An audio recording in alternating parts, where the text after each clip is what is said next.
Que el Señor les bendiga, hermanos. Muy buenas tardes ya.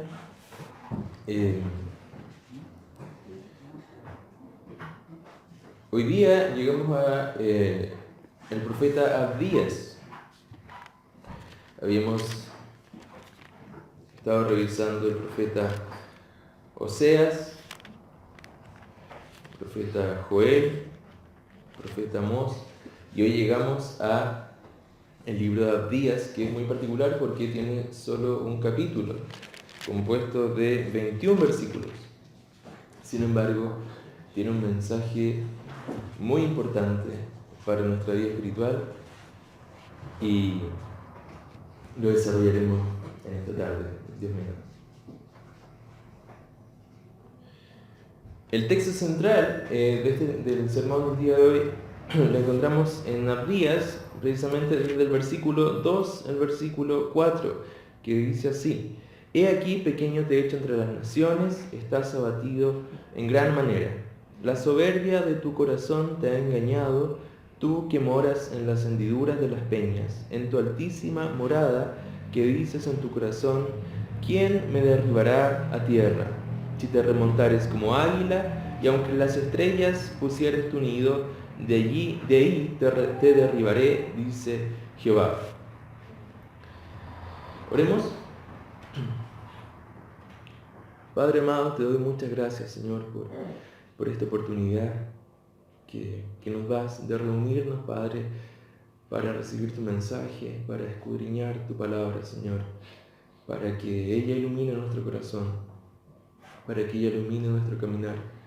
Te pedimos, Señor, que por misericordia tu Espíritu, Señor, esté con nosotros hoy día, que me ayudes a mí particularmente a hablar con claridad, a escoger las palabras correctas, Señor, y por sobre todo para ser claro con el texto, Señor, para ser fiel a tu palabra, para que mis pensamientos, Señor, no se interpongan entre el mensaje que tú quieres entregar, Señor, y nosotros. Te ruego que me ayudes, que me des sabiduría y que prepares nuestro corazón. En el nombre de Jesús te lo ruego. Amén.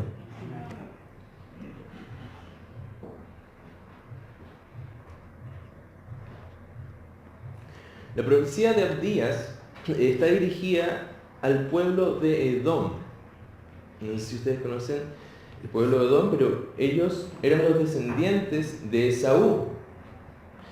Esaú, el hermano de Jacob, cuya familia se convirtió en Israel. Esaú era introducido a nosotros en Génesis, en el capítulo 25, en el episodio donde él vende su primogenitura. Él vende su primogenitura, él desprecia, ¿cierto?, la bendición de su padre por satisfacer sus deseos terrenales, sus deseos del momento.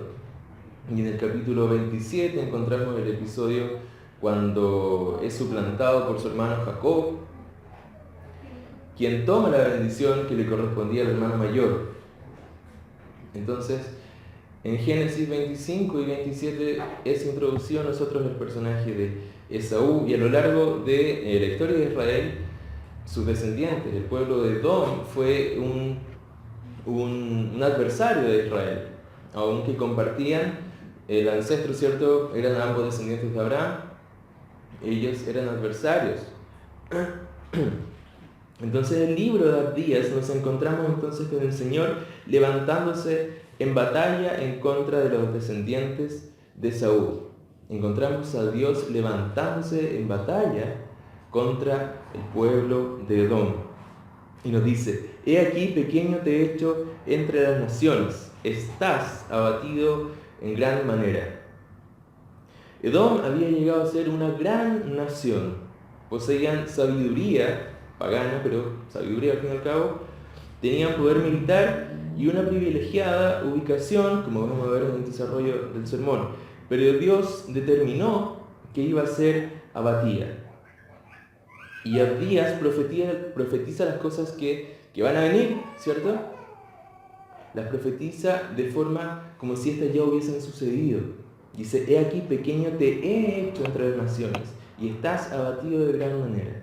La visión de Abdías era tan clara y era una certeza tan grande que Abdías pregona su visión. Estás abatido en gran manera. Pero ¿cuál era la razón por la cual Dios se levantó contra Edom? El siguiente versículo nos dice: la soberbia de tu corazón te ha engañado. Con esta frase encontramos y entramos al corazón del libro, de este pequeño libro. Edom sería abatido por su carácter soberbio. La palabra en hebreo para soberbia es sed, que está relacionada con el orgullo, la presunción, la arrogancia, la insolencia, el cólera y la exaltación propia. Entonces, la Biblia tiene mucho que decirnos en cuanto a la soberbia, en cuanto a la arrogancia, en cuanto al orgullo y a la exaltación de uno mismo. En Proverbios 6, versículo 16 nos dice: 6 cosas aborrece Jehová y aún 7 abomina su alma: los ojos altivos, la lengua mentirosa, las manos derramadoras de sangre inocente, el corazón que maquina pensamientos inicuos, los pies presurosos para correr al mal, el testigo falso que habla mentiras y el que siembra discordia entre los hermanos. Encabeza la lista los ojos altivos. En Santiago 4, versículo 6 nos dice: Dios resiste a los soberbios y da gracia a los humildes. Proverbios también nos dice en el capítulo 8, el versículo 13: yo aborrezco la soberbia, la arrogancia, el mal camino y la boca perversa. Entonces la soberbia no se toma a la ligera en la Biblia. La arrogancia y el orgullo no se toma a la ligera en la palabra del Señor. Quizás para dar más luz a lo que la Biblia nos dice con respecto a la soberbia, debemos señalar que fue el pecado de Satanás. En el libro de Isaías, en el capítulo 14, del versículo 12 al 15, encontramos: ¿cómo has caído del cielo, oh lucero de la mañana, hijo de la aurora? Has sido derribado por tierra, tú que debilitabas a las naciones. Pero tú dijiste en tu corazón: subiré al cielo, por encima de las estrellas de Dios levantaré mi trono y me sentaré en el monte de la asamblea, en el extremo norte. Subiré sobre las alturas de las nubes, me haré semejante al Altísimo. Eso es lo que encontramos refiriéndonos a Satanás. El pecado de Satanás fue la soberbia, una sobreexaltación de sí mismo aún por sobre Dios. Y de esta forma él quería hacerse semejante, él quería hacerse a sí mismo semejante al Altísimo. Y si notamos, fue con este mismo pecado que él sedujo a la humanidad para que desobedeciera a Dios. Y en su conversación con la mujer, ¿cierto?, de este episodio de la serpiente y la mujer, leemos: serán abiertos vuestros ojos y seréis como Dios, sabiendo el bien y el mal. El querer ser como Dios se firmaba una absurda cláusula de independencia de Dios, en donde el firmante establece que yo, como soy semejante a Dios, ¿cierto?, me independizo y ya no necesito a Dios. Yo me independizo de Dios y yo me puedo valer por mí mismo. El Salmo 10, versículo 4 nos dice: el impío en la altivez de su rostro no busca a Dios. ¿Por qué alguien va a buscar a Dios si cree en su corazón que no lo necesita? Y lo está cada vez empujando. Eso es la soberbia, el querer independizarse, el querer prescindir de Dios. La soberbia había echado raíces en el corazón de la nación de Edom y la había engañado. Nos dice: la soberbia de tu corazón te ha engañado. La soberbia engaña porque enceguece nuestra forma de ver la realidad. Nos hace ciegos ante la verdad y entenebrece nuestra percepción de nosotros mismos. Nosotros no nos vemos con claridad, ¿cierto? Tenemos una imagen más alta de quién realmente somos, o menos mala. El fin de la soberbia, lo que obtiene la soberbia, es perder a Dios de vista a fin de verme más yo. contrario a lo que decía Juan, que mengue Dios para que yo me haga más grande, dice la soberbia. Sin embargo, alejados de la luz de la verdad, el corazón es capaz de imaginar cualquier idea en la oscuridad. Si yo estoy a oscuras, yo puedo imaginarme en mi corazón cualquier idea de mí mismo. Yo no me veo con claridad. Y la claridad, ¿quién me la da? Dios, por medio de su palabra y su Espíritu. C.S. Lewis, un escritor cristiano, afirmaba que cuando nosotros miramos con soberbia, miramos con orgullo en nuestro corazón, miramos hacia abajo y no podemos ver aquellas cosas que están por sobre nosotros. No podemos ver a Dios porque estamos mirando hacia abajo. No fue sino hasta que Job vio a Dios que reconoció su pequeñez. Durante todo el libro de Job, Job está justificándose, está derrochando sabiduría. Pero cuando encuentra a Dios, cuando ve a Dios, él guarda silencio, pone mano en su boca. Cayeron sus justificaciones y su limitada sabiduría. Y esto es lo que pasó con Edom, esto es lo que pasó con esta nación. Ellos no veían a Dios, despreciaron a Dios tal como lo había hecho Esaú, su padre. Por tanto, se llenaron de orgullo por ser una nación grande, y este orgullo veló sus ojos.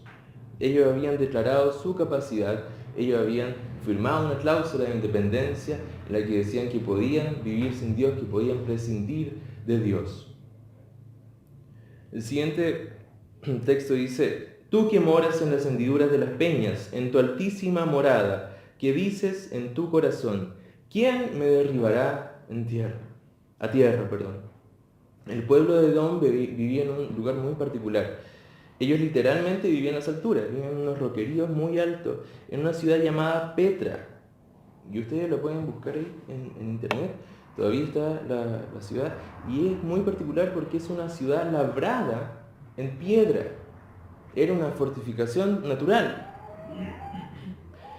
Y era muy segura y estaba protegida por una entrada que tenía sectores muy estrechos.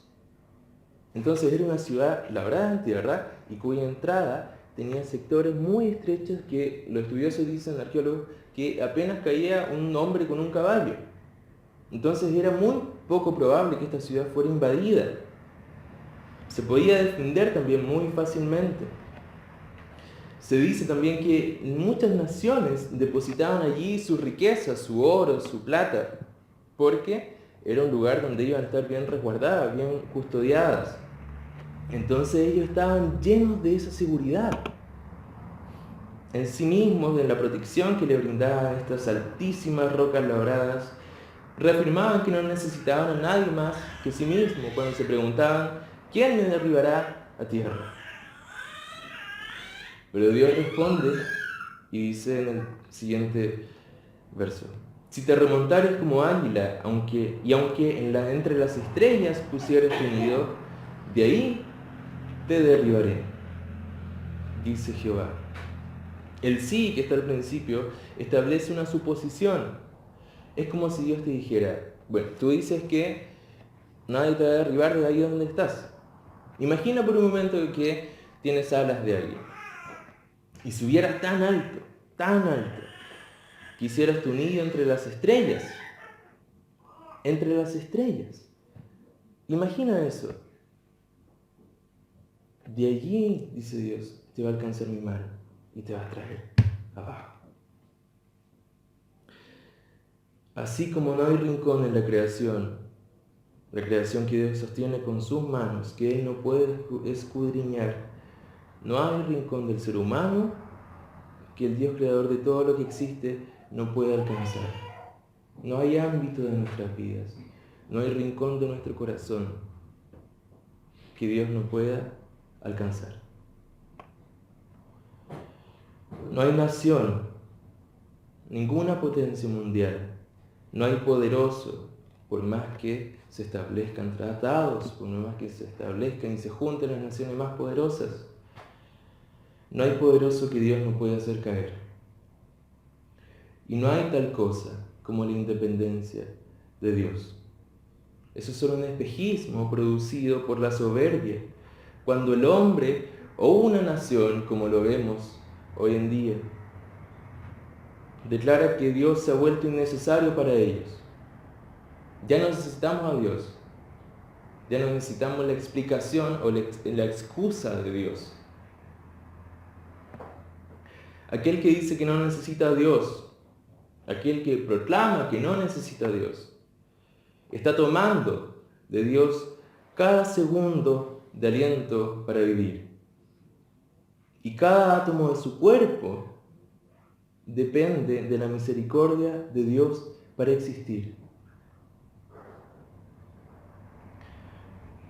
Porque en Él vivimos, nos movemos y existimos. Dios sostiene la creación y sostiene cada aliento de cada uno de nosotros con su mano. Dios establece que no importa dónde esté oculto el hombre soberbio, ni qué tantos años dure su gloria, ni qué tan alta posición tenga, ciertamente un día será derribado. El soberbio ciertamente será derribado. Proverbios 16-18 nos dice: antes del quebrantamiento es la soberbia, y antes de la caída la altivez de espíritu. En el mismo capítulo de Proverbios, versículo 5, nos dice: abominaciones a Jehová todo altivo de corazón, ciertamente no quedará impune. No quedará impune. No importa lo impenetrable que fuera la ciudad de Petra, aunque ningún ejército pudiese arremeter contra ella, el Dios poderoso podría ser esta roca, ¿cierto? La podría convertir en polvo. Y sin más que un soplo podría dejar desnudo a Edom.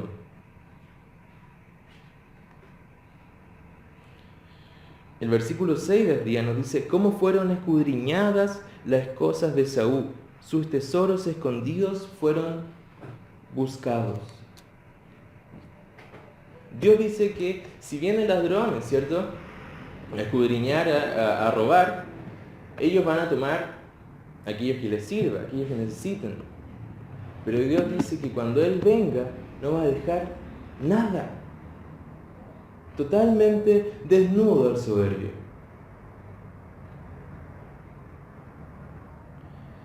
El Salmo 139, el versículo 11 al 12 leemos: si dijere, ciertamente las tinieblas me cubrirán, aún la noche resplandecerá alrededor de mí. Aún las tinieblas no encubren de ti, y la noche resplandece como el día. Lo mismo te son las tinieblas que la luz.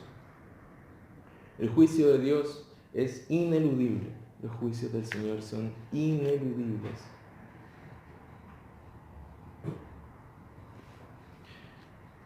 El orgullo es lo opuesto a lo que se espera del corazón cristiano.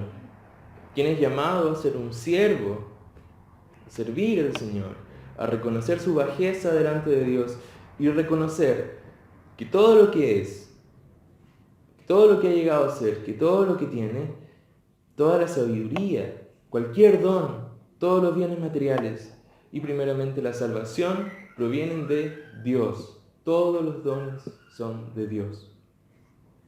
Cuando el orgullo ciega al hombre, éste es incapaz de ver su pecado. El orgullo tiene consecuencias nefastas en el corazón, porque no podemos ver nuestro pecado, restringe nuestro arrepentimiento, frena nuestro arrepentimiento y endurece nuestro corazón. Hace también que el corazón del hombre se llene de sí mismo y no deje lugar para Dios en él.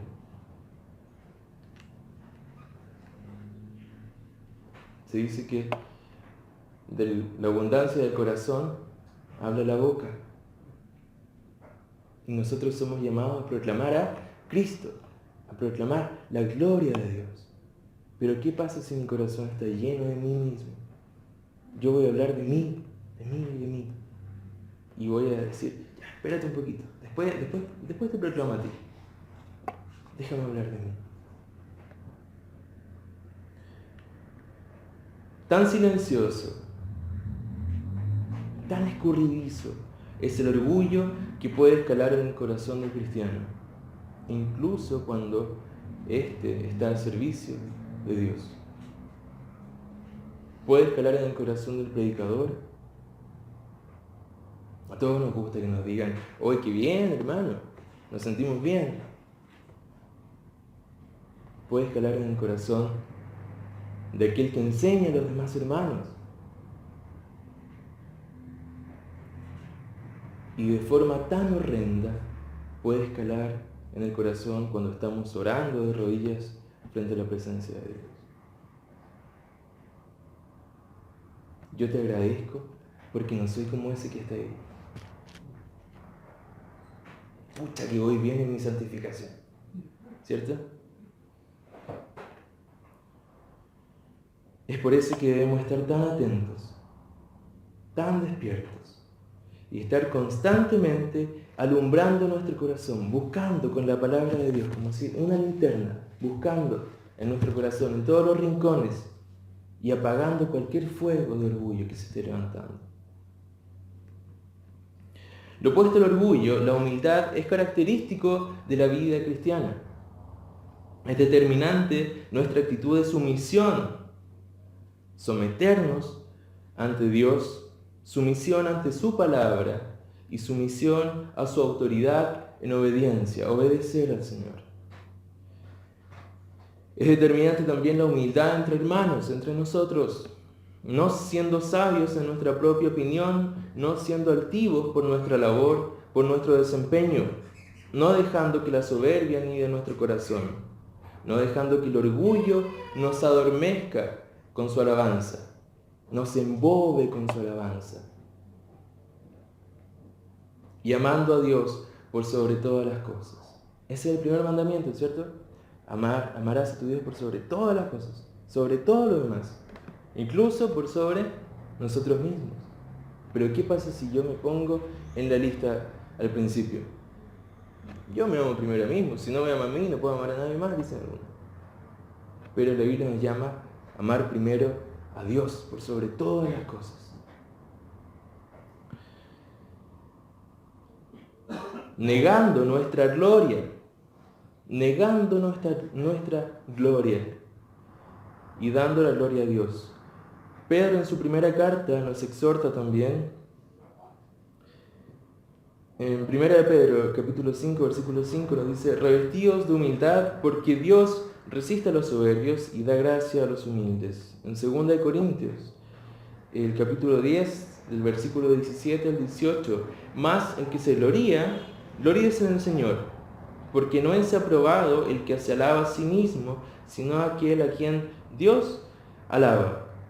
En Romanos capítulo 12, versículo 3, digo, pues, por la gracia que me es dada, a cada cual que está entre vosotros, que no tenga más alto concepto de sí mismo, ¿cierto?, que el que se debe tener, sino que piense de sí con cordura, conforme a la medida de fe que Dios repartió a cada uno. Filipenses, capítulo 2, versículo 3 nos dice: no hagáis nada por contienda o por vanagloria. No hagamos nada por contienda, ¿cierto? Por buscar pelea, ¿cierto? Ni por vanagloria, por buscar que nos digan: ¡ah, qué bien, hermano! Muchas gracias, qué bien, hermano, que lo hizo. No hagamos nada por eso, nos dice Filipenses, nos dice en la carta de Filipenses. Antes bien, con humildad, estimando cada uno a los demás como superiores a él mismo. Cuesta, ¿cierto? Es tan humano querer gloria para nosotros. Es tan humana esa herencia de Adán, de querer ser primero.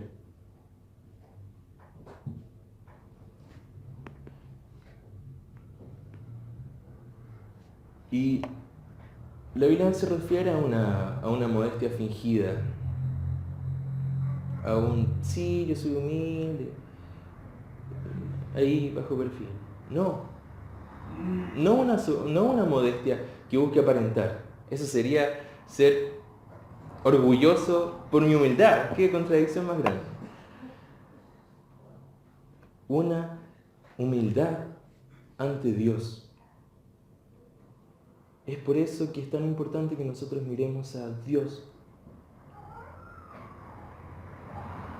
Porque cuando nos medimos, ¿cierto?, con la vara de Dios, cuando nos medimos con la palabra de Dios, todas las cosas caen en su lugar. El juicio certero de Dios sobre Edom se transforma en el versículo 15 en un juicio sobre todas las naciones. Edom en hebreo se deletrea con las mismas palabras que el nombre Adán, que significa humanidad. Edom entonces representa a todas las naciones de la historia que han proclamado su independencia de Dios, que han estimado que su grandeza, que su poder y su sabiduría hacen innecesario a Dios en sus vidas. Tanto filósofos como científicos a lo largo de la historia han tratado de borrar a Dios del corazón de la humanidad.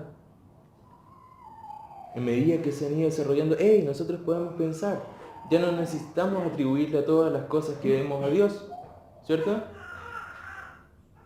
Tenemos la ciencia.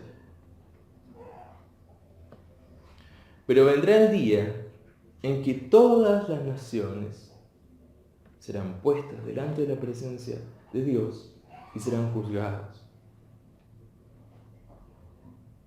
Y perecerán donde su orgullo y la soberbia y vanagloria serán juzgados. Los humildes, sin embargo, serán exaltados por el Señor. Ellos serán su remanente y vivirán en el reino de Jehová. Quisiera que me acompañaran al versículo 15 al 21, que es ya ciertamente el final del pequeño libro. Dice: porque cercano está el día de Jehová sobre todas las naciones, como tú hiciste se hará contigo, tu recompensa volverá sobre tu cabeza. De la manera que vosotros bebisteis en mi santo monte, beberán continuamente todas las naciones. Beberán y engullirán y serán como si no hubieran sido. Mas en el monte de Sión habrá un remanente que se salve y será santo. La casa de Jacob recuperará sus posesiones. La casa de Jacob será fuego, y la casa de José será llama, y la casa de Esaú estopa. Y los quemarán y los consumirán, ni aun resto quedará de la casa de Esaú, porque Jehová lo ha dicho. Y los de Negev poseerán el monte de Esaú, y los de Cefela a los filisteos. Los de la Cefela a los filisteos. Poseerán también los campos de Efraín y los campos de Samaria y Benjamín a Galaad. Y los cautivos de este ejército de los hijos de Israel poseerán lo de los cananeos hasta Sarepta, y los cautivos de Jerusalén que están en Sefarad poseerán las ciudades del Negev. Y subirán los salvadores al monte de Sión para juzgar al monte de Saúl. Y el reino será de Jehová. Los humildes poseerán esta tierra renovada. Como decía el pastor, cuando la tierra descanse, ¿cierto?, del pecado, y Dios traiga su reino completamente. Serán los humildes quienes habitarán allí, en el reino de Jehová. Nuestra vida y actitud manifiesta humildad u orgullo. ¿Qué está manifestando nuestra vida? Aquí en la iglesia, siempre lo digo, aquí en la iglesia, afuera, en mi trabajo, en mi hogar. ¿Qué estoy mostrando? ¿Qué muestra mi vida? ¿Humildad o orgullo? ¿Estamos acariciando el pecado de orgullo en nuestro corazón, en un rinconcito? Lo tengo ahí, guardadito, porque ciertamente Dios lo va a encontrar. No importa el rincón de nuestro corazón donde esté, Dios lo va a encontrar. Humillémonos delante del Señor. No nos tengamos por más de lo que somos a la luz de la palabra de Dios. No nos tengamos por más que el resto de nuestros hermanos, por más que el resto de la congregación. Cualquiera sea el don que Dios nos ha dado, todo viene de Él. Todo lo que nosotros tenemos, la salvación viene de Dios. La salvación pertenece a Dios.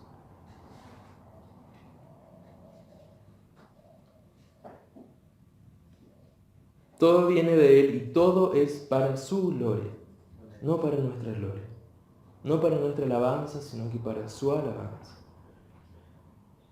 Miremos la cruz de Cristo, por medio de quien Dios nos dio perdón, salvación y vida eterna. Si vamos a gloriarnos en algo, gloriémonos en Jesucristo, quien nos mostró su humildad al dejar su gloria desde la eternidad.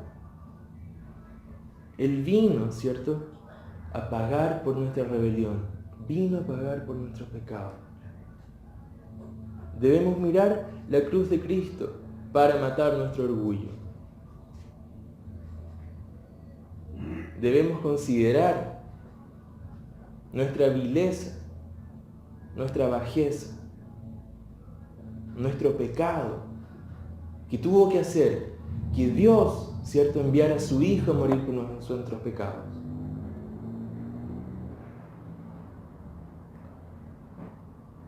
Y cuando el orgullo y la soberbia se asoman a nuestro corazón, oremos con el salmista. En el 144, Salmo 144, versículo 3 al 4. Oh Señor, ¿qué es el hombre para que tú lo tengas en cuenta? ¿O el hijo del hombre para que pienses en él? El hombre es semejante a un soplo. Sus días son como una sombra que pasa. Cualquier ánimo de vanagloria, ¿cierto?, de soberbia, es opacado en Génesis cuando nos dice que somos hechos del polvo de la tierra. Miremos la cruz de Cristo. No hay nada bueno en nosotros. Cristo, con su misericordia y su gracia, nos entrega salvación.